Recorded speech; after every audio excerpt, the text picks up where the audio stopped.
споменав пред малку, студиото веќе ни мириса на тартуф и малку ми е жал што тоа не можеме вака баш преку екрани да го пренесеме, но сите оние кои што се вистински љубители знаат за неговиот интензивен и убав вкус, бидејќи се служивме томе, има луѓе кои што го сакаат и буквално уживаат и луѓе кои што едноставно малку се специфични и баш не можат така лесно да го поднесат. Томе Јовановски ни е во студиото, ни следува еден интересен, верувам за многумина ќе биде разговор за уживање, заради тоа што многу работи ќе споделиме утринава. Некако ќе се обидеме да навлеземе во светот на габите, поточно во светот на печурките, не само во Македонија, туку генерално во светот и што тоа значи. Томе Јовановски ни е во студиото, еден од најискусните познавачи кај нас на печурките или на габите во нашата земја, долгогодишен соработник на миколошката лабораторија при Природно-математичкиот факултет во Скопје, човек кој што има учествувано и во истражувања кои што имаат откриено над 50 нови видови на габи во нашата Македонија. Томе, добро утро. Добро утро. Поздрав за сите гледачи. Драго ми е што се запознаваме. Ви благодарам. Се надам нема да ни оваа последна средба со оглед на сите оние работи кои што ги носиш во себе. Ми велиш цел живот си посветен на ова, иако никој друг во фамилијата претходно не го правел. Токму И па тогаш како се случи љубовта? Тоа е пасија која што не може да се опише со зборови. Едноставно е момент, прва средба со габа и вродува во себе нешто ново, каде што понатаму продолжува со истражување, со пронаоѓање на габи. Да. Само да напоменем и да го да ја испочитуваме, така? Да, токму Женско така. беше. Не си... Ајде да пукне. Ајде.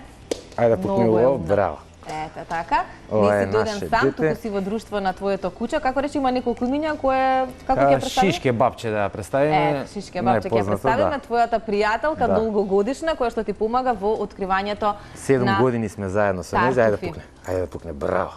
Седи сега. Ова се всушност лагото ромањоло, така беше расата така, на да. кучиња тартуфари кои што ти помагаат да ги најдете. Па можеме да почнеме со тартуфите, зошто се толку специфични бидејќи едни од најбараните печурки или габи во цел свет. Токму така, тартуфите имаат многу силна нутриенска вредност и се многу тешки за пронаоѓање. Без куче или порано како што ги наоѓале со свињи, не може да се откријат. Човекот многу тешко може да ги открие, можеби само во краток период од сезоната, каде што самите тартуфи од половина метро под земја полека се качуваат нагоре над земја и во еден момент ќе може да се видат со голо око и тогаш може човекот сам по себе да ги пронајде. Но сепак мора да го знае хабитатот на тартуфот. Тартуфот има специфичен хабитат. Што значи тоа? Што му е специфичноста? Тоа значи дека тој е микоризен со дрва и мора да има одреден вид на дрво во близина. Доколку го нема тоа дрво, тартуфот не може да расте. Например, во голи ливади, во карпести предели, тој не би можел да расте доколку нема содругар, кој што му е дрвото, кој што ќе му даде... Другарот му е во случајот? Да, во случајот му е другар дрвото.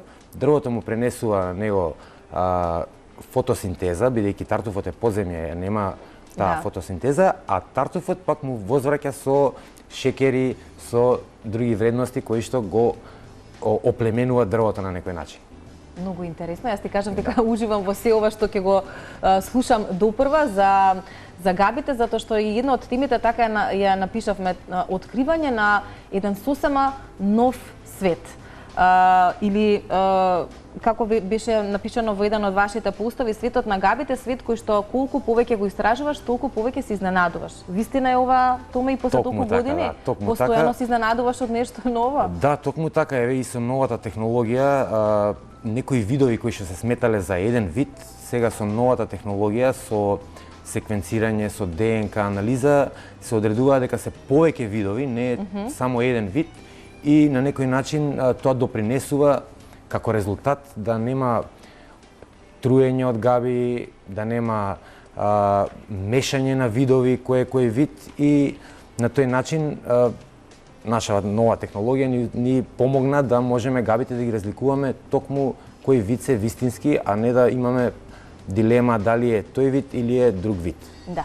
Што значи таа нова технологија? Колку е сега веќе се олеснето во денешно време за и некој можеби кој што лаички ја познава оваа тема да се препушти на барање печурки, но и на конзумирање на истите, бидејќи понекогаш, како се вели, една печурка може да биде и последна за жал.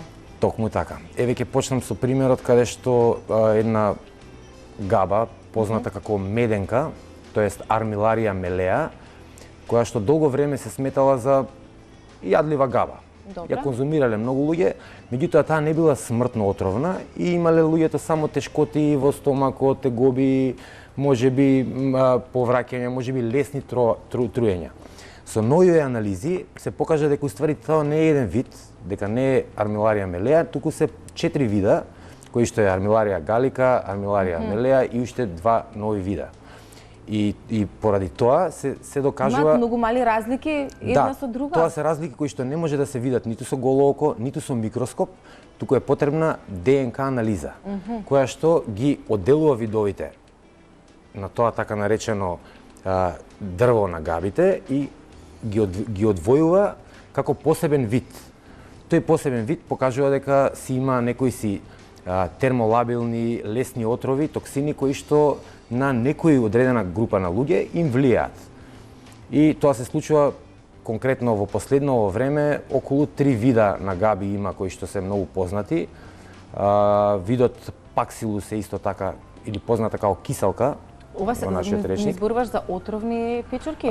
Габи кои што се сметале во постарите книги се сметаа за јадливи. Да, за јадливи габи, во денешно време е констатирано дека уствари тоа се повеќе видови кои што луѓето ги сметаат како еден вид и се е констатирано дека содржат токсини.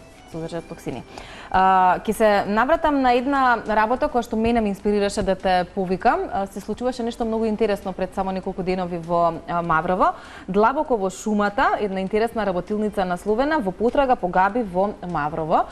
Зашто стануваше збор и колку имаше интерес и колку генерално туме во нашата земја има луѓе кои што навистина мислам дека и ти на почетокот споменува еден на некој начин професија или хоби кое што или го сакаш или не го сакаш, или навлегуваш во тој свет и го истражуваш, или си надвор од него. Колку имаш интерес за ваков тип на работилници и што се случуваше во Маврово пред неколку денови? Токму така. Интересот за габите е мощно голем во ова модерно време, бидејќи самите социјални мрежи си го прават своето. Имаше доста заинтересираност, имавме околу 24 посетители на нашата работилница, кои што беа буквално воодушевени од самата работилница. Работилницата траеше околу 6 часа и тоа започна со потрага по габи во шума и едукација на самото место. Значи, многу е важен хабитатот на габите. Доколку ние имаме еден примерок на габи кој што ќе го донесеме во лабораторија и не знаеме ништо за него, во тој момент имаме проблеми со идентификација на габата. На габата. Најважното е хабитатот, кое што представува каква е почвата, на која надморска височина се наоѓа и кои се дрвата кои што се околу самата габа. Да. Значи габите и дрвата се во една нераскинлива врска која што која што е некоја симбиоза, значи самите тие си растат заедно и си даваат поддршка едни со други. Би го представил како метафорично, не може да се скија на карпи и не може да се плива во снег. Така да некоја габа која што некој ќе представи дека е во погрешен хабитат, автоматски во самиот клуч при идентификација, ние ќе имаме проблеми со идентифицирање на самата габа. И ќе дојдеме до еден момент каде што книгата ќе ни каже не е возможно таа габа да се идентифицира. Затоа овој пример со оваа работилница беше многу добар бидејќи се одвиваше на самото место. На местото каде што се открива габата. Во кој регион од Маврово? Тоа беше на Беличица, на околу 1500 надморска височина во Елово-Букова шума. И какви се видови пронајдовте? Пронајдовме 41 вид на габи, кое што е феноменално за оваа суша која што беше во саботата пред една недела. И сите луѓе беа задоволни. Не откривме нов вид, како што и очекував, бидејќи новите видови најчесто растат во многу влажни сезони, кога е премногу влажно, премногу почвата плододава со нови производи. Во моментов имавме сушна сезона, каде што ги најдовме само тие видови кои што ги очекувавме. Очекувавте да Меѓутоа видите. пак беа исклучително интересни видови. Да, кои вака беа најинтересни и најпознати, да речам, за јавноста, за луѓето, беа информирани, претпоставам сите оние кои што беа на работилницата? Да, беа информирани. Најдовме многу интересен еленски тартуф, кој што го најде наш и тој беше доста интересен, бидејќи од надвор изгледа како обично тартуфче, но внатре изгледа како Моцарт кула, така и го опишаа присутните. И многу интересен впечаток, многу интересен податок, бидејќи тој расте малку подоцна во сезоната, овој пат се јави порано, најверојатно заради климатските промени. Да, тоа е едно од прашањата кое што сакав да го поставам, можеби сега е најсоодветно време. Велиш сушен период, сега веќе имаме интензивни врнежи овие неколку денови и некако тоа е некое непишано правило кое што се поврзува со печурките или со габите, дека по влажна сезона или влажно време излегуваат на површина. Тоа е така, од секогаш важело? Токму така, не рекле за џабе, никнува како печурка после дожд. Дождот е основа за габата. Габата расте во влажни периоди и си сака колку повеќе влага, значи буквално габата никогаш не рекла многу ми е влага, нема да растам. Она чека колку повеќе ќе има влажност на воздухот, дождови, дури и моментот каде што околу 70 литра на 1 метар квадратен било како репер за совршена сезона. Што значат климатските промени и сите овие последици кои што ние веќе луѓето ги чувствуваме и на себе, но и по природата се разбира, што значат тие за габите? Колку се менува? Да, би се навратил токму на примерот за кучињата за лагото ромањоло, сортата која што е околу пред 5 века била наменета за откривање на блатна патка. Тоа е патки кои што живеат во као и кучињата биле наменети специјално да ги лоцираат. Добре. И да ги ископуваат и да ги ловат. Како што, значи уште од пред 5 века, како што климатските промени се влијаат на земјата, така изумира блатото. И се останати во Европа се останати блата што буквално може да се избројат на прст. Порано имало многу, сега веќе овој период се помалку и помалку. И така оваа сорта на кучиња е пренаменета од собирање на патки во кал во тартуфи. Така што тој климатски момент, промена на клима, воведува од една гранка во друга гранка, каде што тартуфите почнуваат да се откриваат со кучиња. Генерално за сите типови на печурки имаат некое влијание, дали некои можеби се на рап на исчезнување, некои можеби веќе не постојат, иако велиме се појавуваат или постојано нови видови и веруваме дека и ова подрачје е едно недоволно откриено за габите, но од тој аспект дали климатските промени оставаат последици? Видете, дали има можеби некој регион, се може и лаички ми се прашањава, во Македонија, каде што да речам имало одреден тип на печурка многу повеќе и сега со оглед на климатските промени, суши и така натака, да веќе тој реон не го нуди тоа што некогаш секако дека имало, меѓутоа самата природа, иако да речеме габата е константна, значи тоа е организам, најголемиот организам во светот кој што достигнува до 5 километри. И ова ние што го конзумираме е само плодот на габата. Значи габата, еве да речеме метафорички едно дрво од цреша, каде што има плодови цреша и таа цреша ние си ја береме. Има сезони каде што нема да роди цреша, има сезони каде што ќе се уништи ради климатските прирodi, меѓутоа дрвото си останува. Се додека не го пресечеме дрвото, ние ќе имаме организам кој што постои под земја. И тоа е благодарение на функционирањето или поврзаноста со габите под земја? Токму така, значи организмот си постои и тој не можеме да го уништиме само ако му го уништиме неговото станиште, тоест неговиот хабитат. Би сакал да им препорачам на сите печуркари дека не е проблемот да се скрши габата, да се фрли, да се собере, да се идентификува. Проблемот е да се исечат дрвата кои што расте габата. На тој начин се уништува стаништето на габите и повеќе нема да расте таа габа овдека, бидејќи нема да ги има тие услови, нема да има таа соработка со дрвото. Значи не е проблем ниту да се шутне габата, ниту да се собере, ниту да се однесе во лабораторија, ниту да се собере буквално секоја габа што ќе никне. Тоа е само плодот. Вистинската габа е организмот кој што е под земја, кој што е мицелиумот, кој што се размножува и комуницира со дрвата. Многу фасцинантно. Ни промрда, како нарече? Како е името за гледачите? Како рече дека се вика? Организам, габа... Не, кучето. Кучето се вика наше дете, шишке бабче, како шишке сакате. Шишке бабче, така, бидејќи ни промрда, тоа сакам да кажам, да мислиме малку низе во разговорот. Колку време сте во 7 години сме некоја врска? Да, 7 години сме заедно. Она ја почна целата таа целиот свет на подземни габи. Значи, предходно јас имам околу 35 годишно искуство со обичните печорки, како што се вргањ, лисичарка, смрчки, сите габи кои што самиот човек може да ги забележи со своето око. Додека последниве 7 години соработувам со моето куче, кое што ги открива габите кои што се под земја, кои што не би може да ги видам. Односно тартуфот, се извинувам, која друга е вака попозната што е под земја?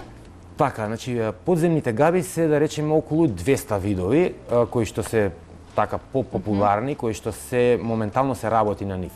Од тие 200 видови околу 20 се конзумираат, се комерцијални видови. Најчесто се црниот тартуф и белиот тартуф. Црниот тартуф има околу 13 видови кои што се црн тартуф, и белиот тартуф исто така има околу 15 до 20 видови кои што се делат на категории. Сака да пукне. Добро, седи. И многу е умно. Црните тартуфи се со пониска вредност, комерцијална вредност, отколку белите тартуфи. Причината за тоа е... Зошто навистина стварно е тоа така? Причината е заради тоа што, да речеме, најскапиот тартуф, белиот тартуф Тубер магнатум, се открива токму само под едно дрво. Значи не е во било која шума и се открива на специфична надморска височина. Тоа е од нулата, да речеме од 100-200 надморска височина до 500 надморска височина. Во екстремни случаи е пронајдена на 600 и на 900, меѓутоа тоа се хабитати каде што и тие 900 надморска височина се еквивалентни на стандардната 500 надморска височина. И белиот тартуф се наоѓа само еден месец. Значи тоа е од септември до октомври. Многу ретки случаи.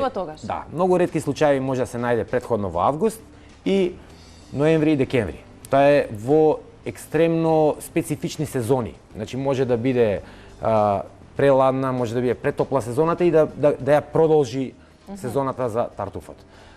Исто така тој тартуф е фактички најдлабокиот тартуф кој што се пронаоѓа од сите тартуфи. Го имаме во Македонија? Го имаме во Македонија на моментално на 2 локации. Само не се откриваат или не се откриваат во Македонија? Па би оставил во тајност за да не настане забуна, бидејќи се работи за премногу скапа габа, премногу луѓето си ја собираат со време и никој не би сакал да му навлезе некој нов. Да. Така да и треба многу труд и работа, така што нека остане само за оние кои што посветиле голем дел од животот на тоа. Што имаме ние на оваа наша мала трпеза, Томе? Еден доста голем тартуф, ја те прашам дали е тоа нешто споено, меѓутоа тоа е едно парче кое што изгледа така. Ова е Тубер естивум или поточно кажано летен тартуф. Ова е исклучителен примерок. Неодамна пронеден? Да, ова е пронеден вчера, заедно со нејзината колешка Ава, која што би сакал да ја поздравам. Она го пронеде овој тартуф. Колку е најголемиот тартуф што сте го најголемиот тартуф? Ова е еден од поголемите? Па ова е еден од поголемите, меѓутоа не спаѓа уште во најголемите. Најголемите се околу 280-290 грама. Овој е 90 грама, значи скоро 100 грама, кој што се рачуна како џокери ги викаме ние, како има посебна вредност. Значи овој тартуф не се продава на кило, туку се продава на парче. Значи самото тоа парче си вреди посебна цена, за разлика од помалечките кои што може да ги видиме, овие помалечкиве се продаваат на кило и немаат истата вредност. Пред малку ми спомена започна сезоната на тартуфи, така? Да, токму така може. Што значи тоа? Од кога која е таа сезона всушност? Така, летниот тартуф, самиот збор си кажува дека е летен тартуф, почнува со почетокот на летото. Тоа е околу 20 јуни. Знае да почне некоја сезона која е претопло, кога во февруари имаме многу топли денови, може да биде и во март да почне сезоната. Меѓутоа таа трае најрано од март до најкасно до септември. Некогаш ако продолжи летото, може да биде и во октомври сме наоѓале. Летниот тартуф е буквално сега во ек и го има насекаде. Потребни се исто така дождови во летен период за секоја габа, така? да, затоа за што секоја летото габа важи за еден сушен период. Да, меѓутоа тартуфот бидејќи е околу 30 до 40 сантима под земја, тој се акумулира во него влага и може да ја задржи таа влага и во најсушните денови дури до еден месец. Што значи дека Колку се паметни габите. Токму тоа ги двои како посебно царство. Значи габата ниту спаѓа во растенија, ниту спаѓа во животни. И заради тоа габите се во третото царство, така наречено габи. Да, но прималку зад камери ми откри дека можеби повеќе се кон токму тоа и се животните? обидуваат миколозите да го докажат Тоа е дека еден се интересен многу податок. поблиску до животните отколку до растенијата. Зошто? Тоа е токму затоа што габата има некој си така наречен интелект кој што самата габа си створува отпорен механизам. Тоа значи дека ние ако габата ја собираме редовно на едно исто место, таа самата може да створи отпорен механизам да се премести на друго место или да создаде во себе си некој си термолабилен токсин каде што берачот, да се одбрани од берачите, каде што ќе им наштети на некој начин на конзуматорите, за да не можат они повторно да ја собираат. Имаше таков случај во Русија, каде што буквално една габа која што се конзумира со години, да наеднаш една година да постане токсична, не смртно, туку да луѓето имаат тегоби и проблеми и да речат ние повеќе не ја собираме таа габа. Да, но тоа е веројатно момент кој што е многу зачудувачки во тој момент и веројатно требало години за да се истражи. Токму така. Сето ова. И заради тоа габите се едно мистично царство. Да. Исто така и самиот момент каде што габата не може да се култивира, значи не може да си ја насадиме ние сега оваа габа и да ни расте во дворот, како и секое растение. Растенијата на пример имаат некој си услов, да речеме некои растенија не растат на ниска надморска височина, растат исклучиво над 1500, како што е Пицеа абиес, тоа е смрча, абиес алба, тоа е ела. Елата многу тешко може да се прилагоди на ниска надморска височина. За разлика од габите, кои што се буквално симбиоза со дрвата и тие си растат заедно со нив. И не можеме ние сега, ајде јас оваа габа смрчкава, ќе си ја насадам во двор. Да ми расте. Да ми расте. Тоа не функционира така. Кога сме веќе ке смрчките, би сакал да напоменам дека има... Ајде да ни доловат колегите. Да, смрчките има најмалку 40 видови. Добро. Токму ова сега што го држиме, само смрчки. Токму ова што го држам сега во раце, ова е Морчела ескулента или обична смрчка наречена. Долго време им требаше на луѓето да успеат да култивираат дел од смрчките. Значи од тие 40 видови на смрчки, научниците успеа 3 вида да култивираат. Да ги произведуваат буквално во фолија, во својата градина. Меѓутоа тие 3 или 4 смрчки кои што ги произведуваат, тие се сапрофити.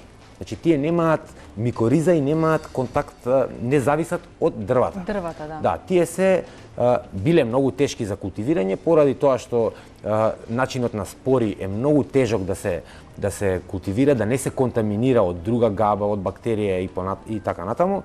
И во 2013 за прв пат успеа да култивираат смрчки и еве до ден денеска се култивира, дури нашиот сосед Бугарија, другиот сосед Косово исто така култивира без проблем, да. Меѓутоа, пак кажувам, тие се само 3 вида на смрчки кои што може да се култивираат. За разлика од останатите 30 видови кои што се уште не може да се култивираат бидејќи е потребно дрвото кое што е носителот на главната конекција меѓу габата и растенијето. Добро, ова се исто... Да, ова е видот од групата на црни смрчки, ова е Морчела коника или коничеста смрчка, црна смрчка наречена, исто така со ексклузивна вредност, можеби после тартуфите се најскапите, најценетите габи. Поделбата на габите е жолта смрчка и црна смрчка. Иако после сушење може оваа да изгледа црно. И овие се тешки за пронаоѓање бидејќи велиш со тартуфот? Да, овие се прилично... После тартуфот, нивната вредност е исто така значена. Па ете, ја би ги ставил на втора тартуфот како габа прва по ценетост, втора би ја ставил смрчката и така натаму после идат вргањот, лисичарката и останатите габи. Смрчката исто така е доста тешка за пронаоѓање, исто така има одреден период. Таа расте од март, април, најкасно до мај, зависи од сезоната. И доста е краток период на пронаоѓање и исто така бара екстремни влаги. Доколку нема влага, таа може и да не се појави. Значи имало сезони како 2019 каде што буквално немало ниту една смрчка, 2022 исто така ниту една да не се појави. Тоа беше кога февруари месец буквално беше како лето и во март каде што веќе очекуваме да почне сезоната, ниту имаше дождови, ниту ништо и немаше никаква реколта и нормално и се крева цената се повеќе и повеќе.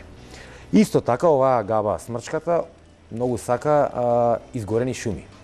Така да би сакал да напоменам дека многу често локалните жители после пожарите идат и собираат огромни количини на смрчка.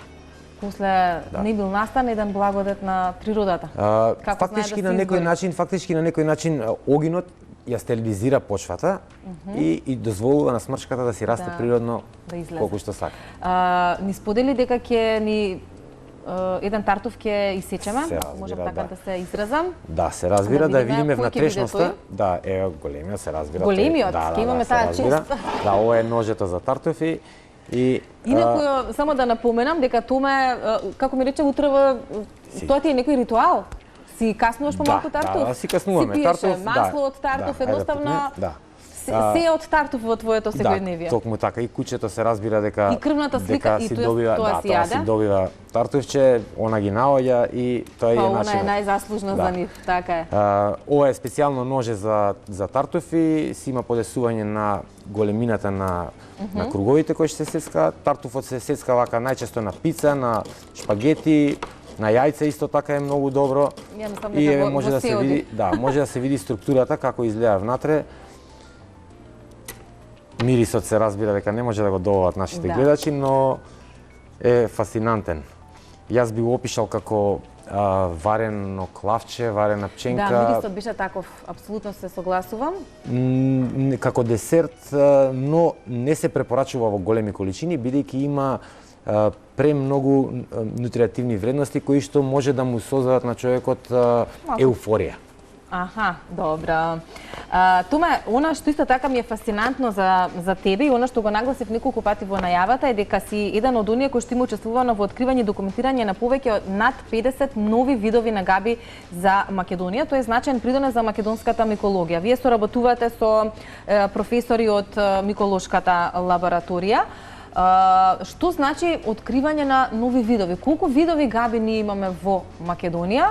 А колку се во светот? Има некој таков податок? Има, да речеме, некои општи податоци кои што не се фиксни, немам точно до бројка. Значи, ќе почнам со податокот дека во Македонија се откриени околу 2500 видови, но самото поднебје и самиот хабитат кажува дека би требало да имаме околу 4000 видови. Дека треба да има многу повеќе. Токму така. Дали е тоа твој предизвик секојдневен, да откриваш нови видови? Да, се разбира. Самото тоа откритие на нов вид се случува каде што при прошетка за габи откриваме повеќе видови и сите тие видови ги колекционираме правилно и ги носиме во лабораторија, каде што понатаму продолжуваме со истражувањето. Што значи правилно да се принесе до лабораторија? Треба да се задржат? Многу е важно габите да бидат колекционирани во алуминиумска фолија, каде што нема да дозволи пренос на спори. Секоја габа си има спора. Значи, внатре во неизе, во хименофорот, содржи спори. По тие спори ние ги идентификуваме габите. Спората може да биде округла, овална, во различна форма и може големината да варира. На тој начин ние ја носиме габата во лабораторија, ја гледаме преку микроскоп и ја одредуваме по големината на спората. Доколку ние ги собираме сите габи наеднаш во кошница без никаква заштита, можно е едната габа спорите да отидат во другата габа и кога ние ќе ја гледаме, уствари да мислиме дека ова е тој вид, но за жал е другиот вид кој што сме го колекционирале заедно со нејзе. Затоа правилниот начин за истражување на габи е да се собираат во алуминиумска фолија, без разлика дали е кошница, дали е најлонско кесиче, нема никаква, кога се собираат за научни цели, нема никакво значење. Кога се собираат за комерцијални цели, тогаш е потребно да се носи кошница или мрежеста торбичка, за да може самата габа, додека ние ја шетаме низ шумата, да пушта спори. Или? Едно е за да дише, за да го задржиме квалитетот на габата, а друго е за да може спорите да бидат во природата. Доколку ние ја ставиме во најлонска кесичка, габата не може да диши, прво што ќе ни се уништи квалитетот на габата, а второ што самите тие спори кои што би требало да се рашират во природата, ние ги задржуваме во најлонскиот плик.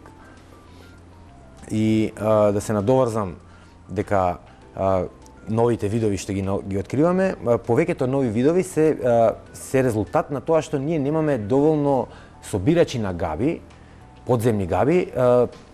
Подземните габи во Македонија се не повеќе од 15 години. Значи, откривачите на подземни габи се со 15 годишни искуство, за разлика од Италија, каде што имаат повеќе од 100 годишни искуство. Навистина, колку сте професионалци на оваа тема во нашата земја, ако се тоа е 15 години? Константни истражувачи имаме околу 15-тина, но општо има сигурно околу 40-50 собирачи на габи. Да, има. Меѓутоа, сепак е многу млада гранка во Македонија, каде што луѓето почнале дури буквално пред 15 на години и тоа бил еден човек, пред 12 години 20. Да не забораваме дека тука се тие табу теми за дека се отровни, голем дел од печурките и дека луѓето понекогаш многу повеќе се плашеле од нив отколку што сакале да навлезат во нивниот свет и да ги истражуваат, а од друга страна пак и луѓето се тоа е нели човечка особина, се плашиме од непознатото, кога нешто не го познаваме. Па би сакал тука да кажам неколку работи, ќе ја земам како за пример првата работа каде што порано луѓето многу грешеле од типот на оваа габа ја јаде козата, ја јаде полжевот, ја јаде црвчето, можам и ја да ја јадам. Ниту козата, ниту полжевот, ниту црвчето има исти организам како метаболизам како што е на човекот. Така да за некого може отровот да биде полза, за некого да биде токсин. Така да сите тие работи кои што порано луѓето ги тврделе, ја ќе ја сварам со сребрена лажица, па ако посини лажицата, сите тие се буквално митови, со денешно време се е докажано. Најдобро е, значи нашата лабораторија на Природно-математички факултет е отворена, вратите се отворени за буквално секој габар и може да си ги однесе сите видови што ќе ги пронајде, каде што професорите ќе може да им ги детерминираат, да ги идентификуваат и да им дадат како сигурност дека тие габи се за конзумирање или пак не. Исто така би сакал да напоменам дека многу луѓе сметаат дека габите не треба да се допрат една со друга. Тоа е исто така голем мит. Токсинот на габата е во самата габа. Сакаш да кажеш токсична со нетоксична габа, ако се допре? Да, значи имало случаеви, еве да речеме овие баш фигури што се тука, ова е класичниот примерок на вргањето, ова е мувоморката црвена, која што е исто така токсична. Се рачуна за токсична и дури смртоносна кај децата и кај возрастните луѓе, кај постарите луѓе. Печурката од приказните за децата. Да. И буквално за овие два вида се има случајно да растат од едно исто место. Каде што луѓето рекле, не, оваа се допира со незе, сигурно и таа е токсична. Не, тоа не се случува бидејќи структурата на едната габа си е за незе, структурата на другата габа си е посебна. Исто така, многу луѓе, тоа што го напоменав дека да не ја допирам габата, тако ја допрам, ќе се отрујам. Да. Тоа не постои, тоа е исто така мит. Значи, за да се отруе нормален човек, е потребно 70 грама плодно тело. Значи, имаме да допрем и после со прстите јадеме нешто. Да, што значи би требало една ваква голема габа да се исконзумира за да предизвика штетни последици при некој си организам со нормални вредности. Сега не збориме за болни луѓе, не збориме за слаби луѓе, не збориме за деца и за постари личности. Така да митот дека ако ја допреш габата или ако малку ја каснеш дека ќе се отруеш, тоа исто така не постои. Буквално мит. Има ли вака други некои интересни заблуди кои што се уште постојат околу габите? А кои што веќе се митови? Да, таа би ја ставил како мит дека нели порано ја вареле со лук, ако лукот посини, габата е отровна, тоа се митови, има нова технологија каде што може да се види точно кој вид на габа е да се исследува. Како се открива дали е отровна или не? Тоа се прави исклучиво во лабораторијата? Така може да добијат луѓето Така, информација? Има некои видови кои што се многу слични на други видови. Да речеме родот... Зборуваме отровни на слични на неотровни, така? На тоа мислиш или? Да, порано ги нарекувале двојници, меѓутоа двојник зборот ја би го отстранил во практика со габите, бидејќи двојник е на што? Да речеме, тоа е кога ќе се ограничи на еден вид вргањ и еден вид вргањ кој што потемнува. Меѓутоа, литературата кажува дека има 30 видови на вргања што се конзумираат и има 300 видови на вргања кои што потемнуваат. Сега, од тие 300 видови што потемнуваат, има 30 видови кои што се конзумираат со термичка обработка. Доколку се изварат 30 на минути, веќе стануваат дури некои и екстра квалитетни. Така да, порано бил доста конзервативен пристапот на габите и луѓето викале, не таа потемнува, не се јаде, ова не потемнува, се јаде. Има и видови каде што не потемнуваат, а имаат термолабилни отрови кои што можат кај некои послаби организми да предизвикаат проблеми.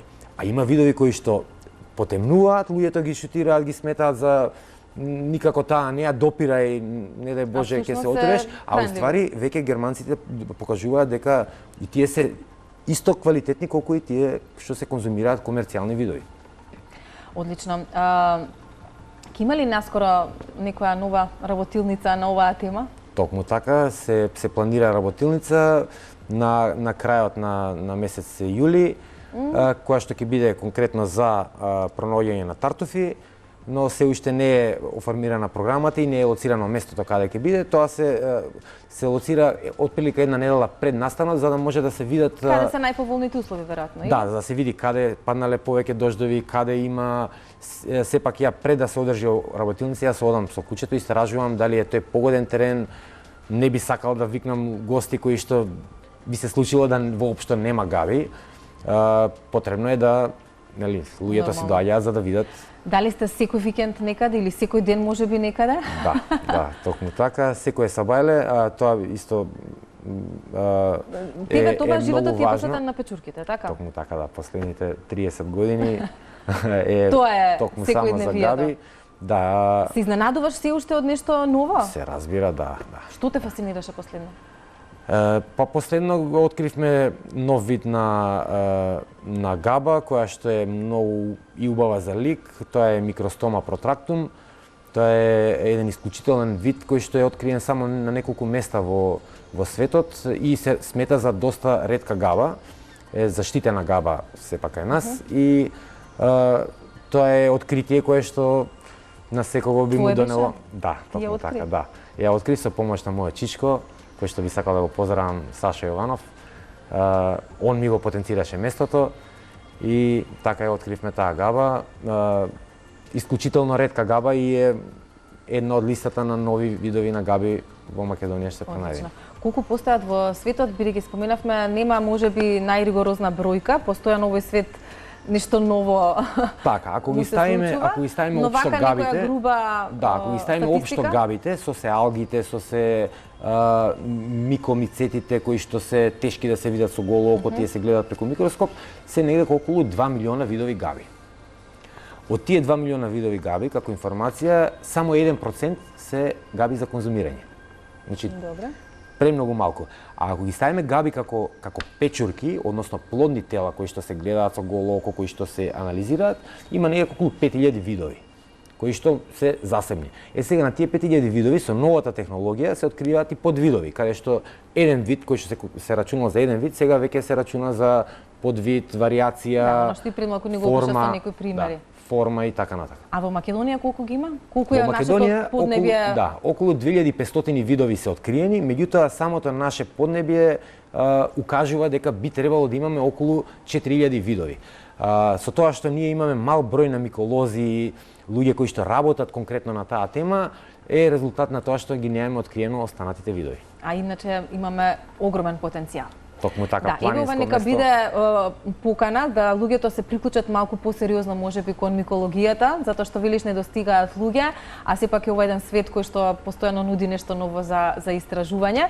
Тоа ми беше исклучително задоволство. Разговорот беше прекрасен. Се надевам дека уживаа и гледачите, откривајќи многу интересни работи поврзани со габите, кои што ни го движат светот на некој начин. Многу сме поврзани и покрај тоа што можеби никогаш не сме ни свесни. Токму така. Благодарам за поканата. За мене беше чест. И задоволство се надевам. И се надевам гледачите научија нешто повеќе за Како гавите. не.